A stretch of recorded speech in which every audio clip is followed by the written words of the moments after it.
Hello everyone, सब लोगों के लिए अपडेट, क्योंकि कोई नया भी आया होगा उसको जानना तो चाहिए ना।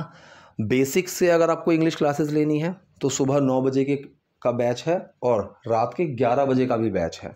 ये दोनों बिल्कुल बेसिक पर हैं। आपको इंटरमीडिएट चाहिए, आपको बेसिक नहीं चाहिए, आपको थोड़ा सा मॉडर्न इंग्लिश चाहिए, मॉडर्न ग्रामर चाहिए, सुबह 8:30 का है, सुबह 10 से 11 है, शाम को 6 से 7, 7 से 8 का है। ये 4 टाइमिंग्स अवेलेबल हैं। थर्ड ऑप्शन, अगर आपको प्रॉपर स्पोकन पर ही जाना है, you don't want to get into grammar portion, तो आपके लिए ऑप्शन अवेलेबल है शाम को 8 से 9, 9 से 10, 10 से 11। यहाँ पर हम प्रॉपर स्पोकन पर ही काम करते हैं, ठीक है।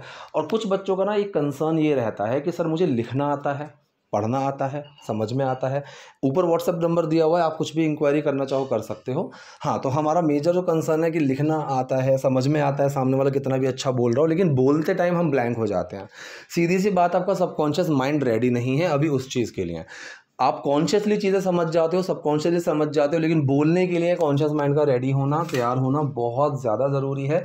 आप उसके बिना नहीं बोल सकते। कॉन्सेप्ट्स का क्लियर होना ज़रूरी है, कॉन्फिडेंस का होना ज़रूरी है, और ये सारी चीज़ें प्रैक्टिस से ही आती हैं, जो कि मैं हर वीक पुश करता हूं बच्चों को करने के लिए, ठीक है। इसीलिए बहुत सारे बच्चे हैं जो अभी तक मुझसे जुड़े हुए हैं और वो बहुत अच्छा कर रहे हैं। I can clearly see. कुछ ऐसे बच्चे भी आए जिन्होंने गिव अप करने के बारे में बोला कि सर मैं चाहता तो हूँ, चाहती तो हूँ, कुछ नाम भी है मेरे पास, ठीक है। उजागर है, हरिओम है, आफरीन है, काफ़ी बच्चे हैं मेरे पास जिन्होंने गिव अप करने के बारे में सोचा, लेकिन उनको मैंने बोला कि देख, टाइम निकाल सकता है प्रैक्टिस करने के लिए, सीख सकता है प्रॉपर जिस तरीके से मैं बताऊंगा तो बोल लेगा, वरना छोड़ दे।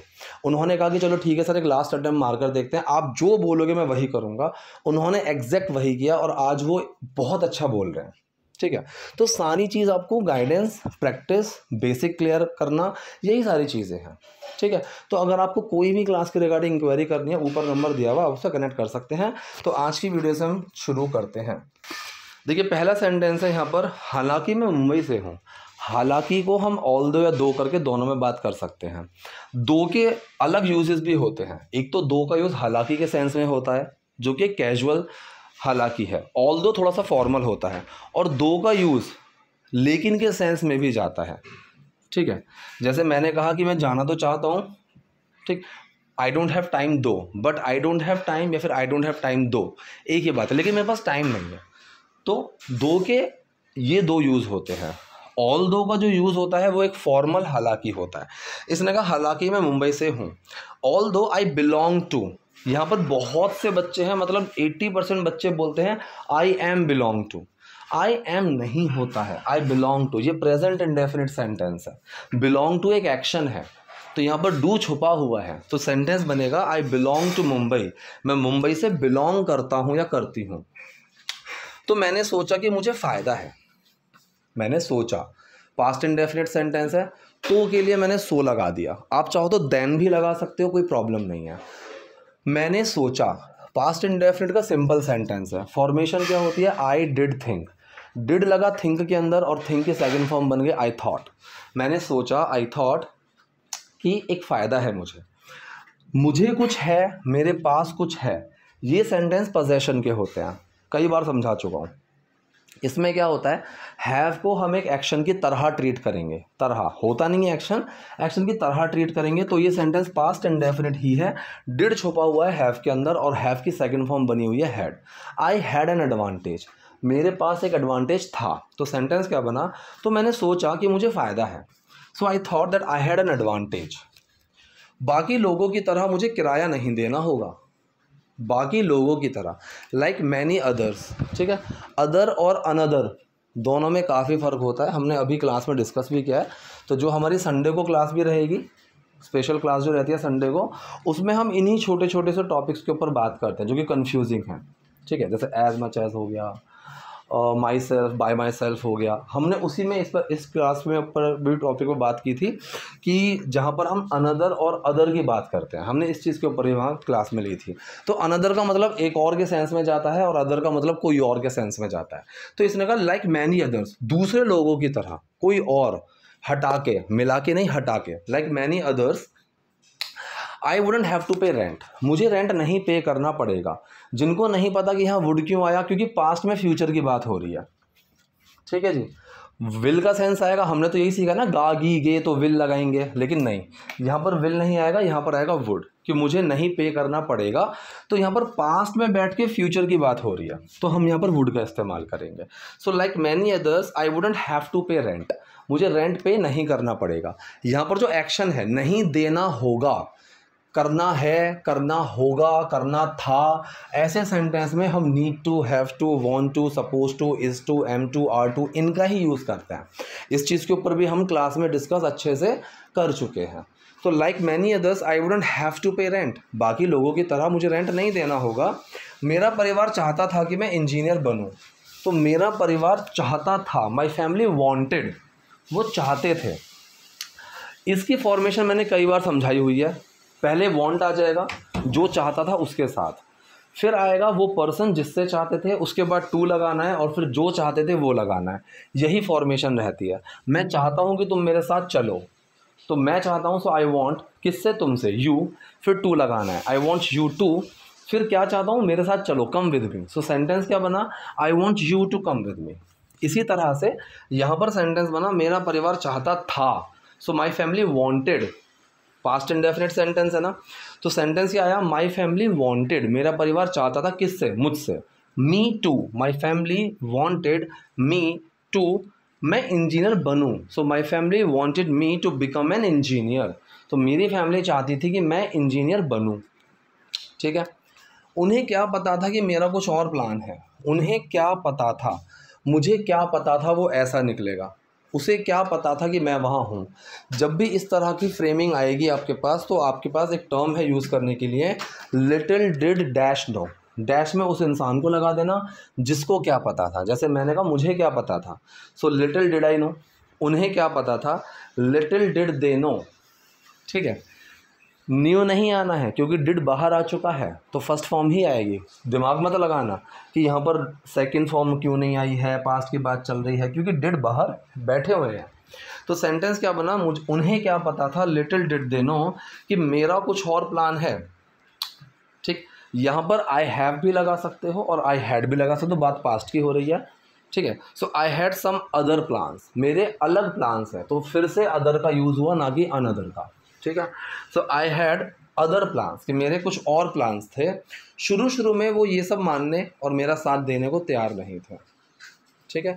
तो इनिशियली, शुरू में, इनिशियली, ठीक है, एट द बिगिनिंग लगा सकते हो, कोई प्रॉब्लम नहीं है, एट द बिगिनिंग भी लगा सकते हो, और सबसे अच्छा है इनिशियली लगाओ, शुरुआत में। शुरू में वो तैयार ही नहीं थे, दे वर नॉट रेडी। यहाँ पर एक गलती हो गई है, टू लगाना पड़ेगा। So they were not ready to accept and support me, तो वो मुझे सपोर्ट करने और एक्सेप्ट करने को तैयार ही नहीं थे इस चीज़ को।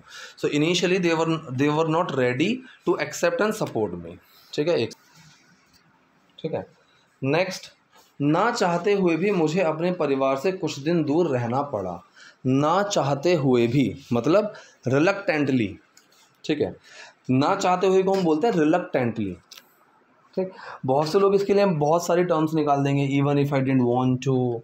ठीक है। अनविलिंगली भी लगा सकते हो अगर चाहो तो, अनिच्छा से अनविलिंगली, इच्छा से होता है विलिंगली। ठीक है। और इसके लिए एक बहुत अच्छा टर्म है, वर्ड है, जो मैंने आप लोगों के लिए यहाँ लिखा हुआ है, रिलक्टेंटली।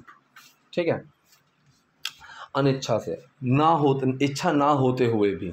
सो रिलक्टेंटली मुझे अपने परिवार से कुछ दिन दूर रहना पड़ा। ये सेंटेंस कौन सा है, ये सेंटेंस है पास्ट इंडेफिनिट। ठीक है। और इस सेंटेंस में एक्शन क्या है, एक्शन है यहाँ पर हैव टू डू समथिंग, तो मतलब दूर रहना पड़ा, हैव टू लिव। तो हैव टू लिव यहाँ पर एक एक्शन है, हैव टू लिव या फिर हैव टू स्टे। ठीक है। डिड छुपा हुआ है हैव टू के अंदर, और जब डिड छुपा तो उसकी वो फॉर्म बन गई हैड टू। तो सेंटेंस निकल कर आया, I had to stay away from my family, मुझे अपनी फैमिली से दूर रहना पड़ा, फॉर सम डेज, कुछ दिनों के लिए। तो सेंटेंस पूरा क्या बना, ना चाहते हुए भी मुझे अपने परिवार से कुछ दिन दूर रहना पड़ा। So reluctantly I had to stay away from my family for some days. मैं अपने फैसले पर अड़ा हुआ था। ठीक है। मैं अपने फैसले पर अड़ा हुआ था। अड़ा हुआ था मतलब एडमेंट। इसके लिए जो वर्ड होता है, एक वोकैबुलरी पार्ट है आप लोगों के लिए, and the word is adamant. जैसे मैंने कहा कि यार तुम अभी भी उसी बात पर अड़े हुए हो, so you are still adamant on that thing. वो अभी भी उसी लड़ाई पर अड़ा हुआ है। सो ही स्टिल एडमेंट, ठीक है, ही वॉज सो एडमेंट, वो इतना अड़ा हुआ था अपनी बात के ऊपर। तो एडमेंट का मतलब होता है किसी चीज़ के ऊपर अड़ जाना, ठीक है। तो यहाँ पर सेंटेंस है मैं अपने फैसले पर अड़ा हुआ था। इस सेंटेंस में हम कंडीशन की बात कर रहे हैं, ना कि कोई एक्शन की। मैं एडमेंट था उस चीज़ के ऊपर। तो सेंटेंस ये कौन सा है? सेंटेंस ये सिंपल पास्ट का है, ठीक है। सो आई वॉज, मैं था एडमेंट, अड़ा हुआ। तो एडमेंट है कंडीशन को लेकर चल रहा है, एक्शन को लेकर नहीं चल रहा, ठीक है। So I was adamant on my decision, मैं अपने डिसीजन पर अड़ा हुआ था, अपने फैसले पर अटल था, अडिग था। मैंने सोचा कि कभी तो मेरा परिवार मेरी बात समझेगा। मैंने सोचा, आई थॉट, ठीक है, मैंने सोचा। कभी तो, इस कभी तो के लिए हम क्या लगाएंगे? हम लगाएंगे डू एवर, डू एवर, ठीक है। तो मैंने सोचा, आई थॉट, कभी तो मेरा परिवार मेरी बात समझेगा। फिर से पास्ट में फ्यूचर की बात आ रही है, तो वुड का तो हम यूज़ करेंगे, ठीक है। और यहाँ पर कभी तो के लिए हमने लगाया है डू एवर। तो आई थॉट कि डू एवर, कभी तो मेरा परिवार मुझे समझेगा।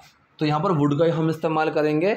सो my family would understand me, ठीक है जी। अंडरस्टैंड के साथ मैंने कई बार बताया हुआ है कि अगर कॉन्टीन्यूअस सेंटेंस है तो हमें आईएनजी नहीं लगाना है। मैं समझ रहा हूँ, आई एम अंडरस्टैंडिंग नहीं, क्योंकि अंडरस्टैंडिंग क्या होता है? अंडरस्टैंडिंग एक क्वालिटी को दिखाता है, जैसे कि वो इंसान बहुत अंडरस्टैंडिंग है। तो अगर मैंने कहा कि आई एम अंडरस्टैंडिंग, तो मैं अपनी क्वालिटी बता रहा हूँ कि मैं बहुत समझदार हूँ। अगर मैंने कहा मुझे समझ में नहीं आ रहा, आई एम नॉट अंडरस्टैंडिंग, ये गलत हो गया, ठीक है। ऐसे सेंटेंस के लिए या तो आप इंडेफिनिट फॉर्म में बनाओ कि आई डोंट अंडरस्टैंड, मुझे समझ नहीं आ रहा है, या फिर आप गेट का यूज़ करो, I am not getting your point, मेरे को आपकी बात समझ ही नहीं आ रही है। तो get is equal to understand इस कंडीशन में, ठीक है। तो यहाँ पर सेंटेंस क्या आया? मैंने सोचा कि कभी तो मेरा परिवार मुझे समझेगा। आई thought that do ever my family would understand me.